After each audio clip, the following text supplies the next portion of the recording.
Thanks very much for staying with us. Time now for Eye on Africa with me, Georgia Calvin-Smith. Tonight, anti-government protesters in Morocco head out onto the streets for a fifth night of demonstrations. Hundreds have been arrested over the days of unrest. Also, export-reliant businesses across the continent start the month under a cloud of uncertainty after the US's AGOA trade agreement is allowed to lapse. It's a hugely important mechanism that allows tariff-free access to US markets for thousands of African goods. And the governments of the DR Congo and Rwanda are set to begin applying measures to de-escalate the conflict in the east of DR Congo this week. But across the region, the situation remains extremely tense. We hear from our correspondent in Kinshasa. But first, more than 400 people have been arrested and hundreds injured during days of anti-government protests in Morocco. The youth-led movements escalated as frustration about the lack of jobs and social support spills over. Oliver Farry has more. After a crowd disperses in the city of Oujda in the northeast of Morocco, a police van drives straight into protesters, injuring one of them. An incident that happened on the fourth day of national protests, which show no sign of dying down.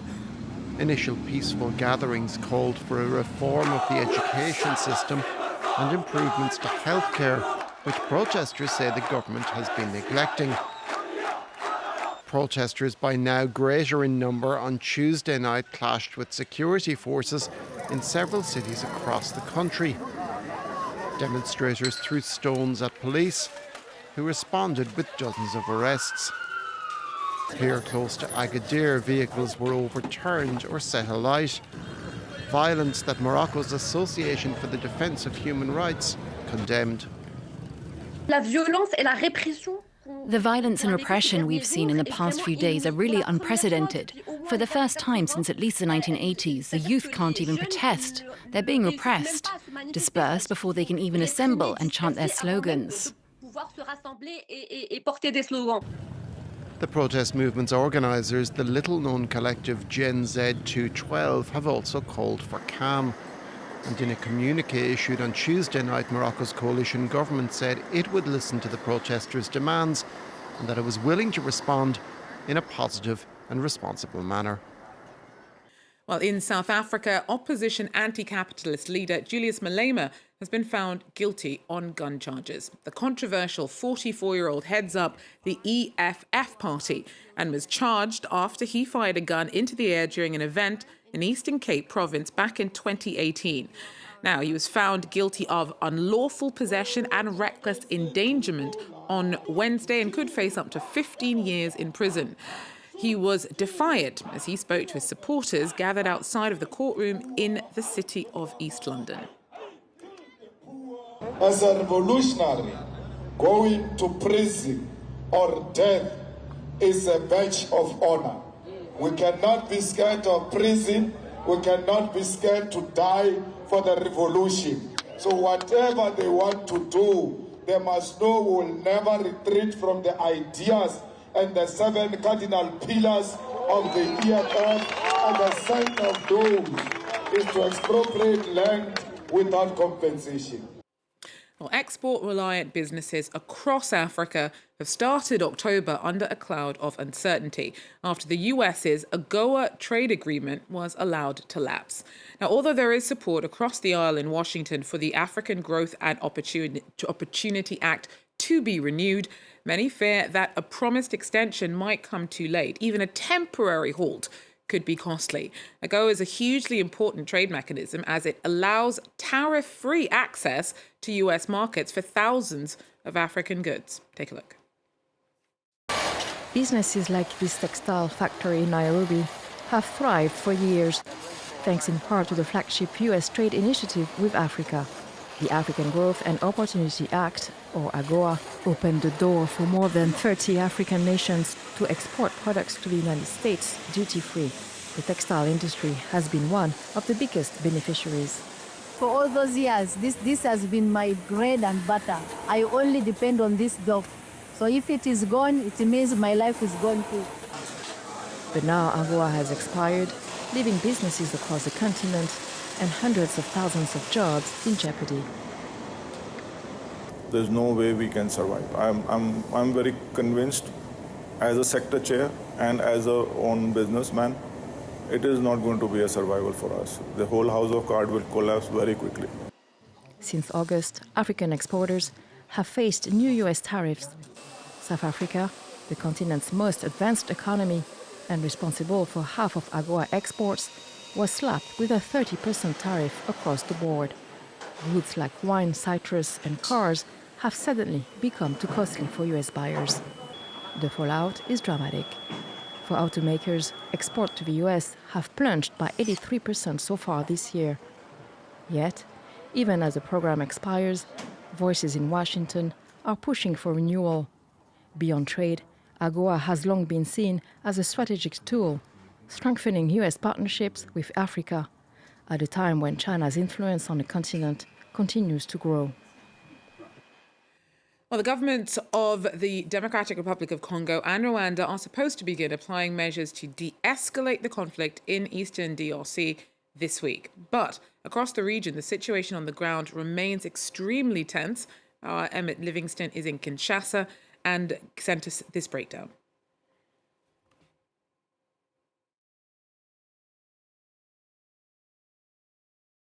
On Wednesday, the Democratic Republic of Congo and Rwanda are due to start implementing key parts of their recent peace deal.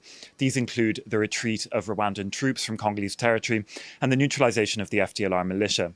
M23 rebels and Rwandan troops captured huge areas of eastern Congo earlier this year. But in June, with fears of a wider war erupting, the US put pressure on Congo and Rwanda to sign a peace deal. It was a historic step, but on the ground, violence has continued. Clashes between the M23 and Congolese forces resumed this summer, and rights groups accused the M23 of slaughtering civilians. Last week, the US State Department said that the process of neutralizing the FDLR and of Rwanda lifting its so-called defensive measures, which is a euphemism for withdrawing troops, will begin on October 1st. Many observers are sceptical that this will come to pass anytime soon, as tensions are running high. Congo and Rwanda have recently been blaming each other for escalating the conflict, for example. And questions around how the peace deal between the two countries will be verified also remain, since there are very few independent actors on the ground. In a worrying sign, parallel peace talks between Kinshasa and the M23 rebels, which are seen as crucial to the success of the overall peace process, are stalling. Emmett Livingston there for us. Now, Kenya's involvement in a UN-backed anti-gang security mission in the Caribbean nation of Haiti is up in the air. The UN Security Council has greenlit plans to scale up the previously Kenyan-led force. The mission now will have military troops and a maximum of 5,500 uniformed personnel. The current incarnation, which began in 2023, expires on Thursday and is only made up of 1,000 law enforcement members. Now, Nairobi's role in the next phase is still unclear. Bastian Renouy has more. Kenyan troops deployed in Haiti will absolutely return home and will not participate in the future US-led security mission. These were the words of Kenya's President William Ruto during his interview on France 24 last week. So it's clear that these men will come back here, but the question is when. Will it be possible for them to leave Haiti before a new security mission is deployed in the country? During their stay in Port-au-Prince, they made very little progress, but a security vacuum could benefit the gangs. So even if their mandate is over on Thursday, they might have to stay a few more months. And then what? Will Kenya participate in the future US-led mission with new men? It's difficult to say so far, but it seems unlikely. During his stay in New York, Kenya's President William Ruto said several times that he was disappointed that his men did not receive the support that was promised before their deployment. And here in Kenya, their deployment is quite unpopular. At least 3 officers were killed in Haiti, many more were injured. So people are wondering here, why should Kenyan policemen be deployed in Haiti? Bastien Renouy there for us in the Kenyan capital. Now, a little over a year ago, the Africa Cup of Nations helped Ivory Coast reposition itself on the global tourism map. The hosts of the stellar event gained even more kudos by winning the tournament at home. And when it comes to visitors, the payoff from the attention has still not worn off. Our team reports. In the seaside resort of Assuinde, the charming setting hides a more worrying reality. 3 metres of this beach are lost to erosion each year. The sea is advancing rapidly and you can't sleep because it's scary. You don't know how much sand will be washed away or whether your building will hold. And the second problem is the rubbish that's washed up by the sea at high tide, including a lot of plastic. This situation affects the entire Ivorian coastline and weighs heavily on the tourism industry. Luckily, the 2024 Africa Cup of Nations has boosted the sector. What we've noticed is a new sub-regional clientele that's been visiting us more and more since the AFCON. And then, thanks to AFCON, we have the highway that comes right to our doorstep, so it's much easier to come here from Abidjan. The country welcomed 2 million visitors during the football competition, but it exposed the lack of qualified workers in the hospitality sector, leading to the creation of this hotel school. The unique feature is that we're going to train managers. When AFCON took place, the hotels received a lot of people and there was a real shortage. Today, for example, there are no local restaurant managers and there are no reception managers.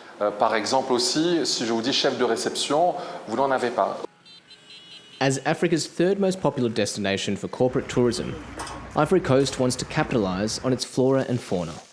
This influencer with 500,000 followers on social media films a video of the Banco primary forest. In the past, few visited the Banco forest, but thanks to social media, things are changing.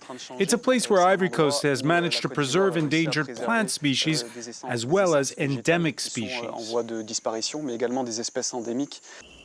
A unique forest which Ivory Coast hopes will boost green tourism. Well, finally, a wildlife advocate and primate expert who made some of her most impactful research in East Africa has died. The iconic Jane Goodall was born in the UK, but headed to Kenya in 1957, where she began her love affair with anthropology and her groundbreaking work with chimpanzees. The conservationist passed away in the States, aged 91, on Wednesday. Well, that's it for Eye on Africa. Thanks for joining us. And do so again if you can. Till then, take care.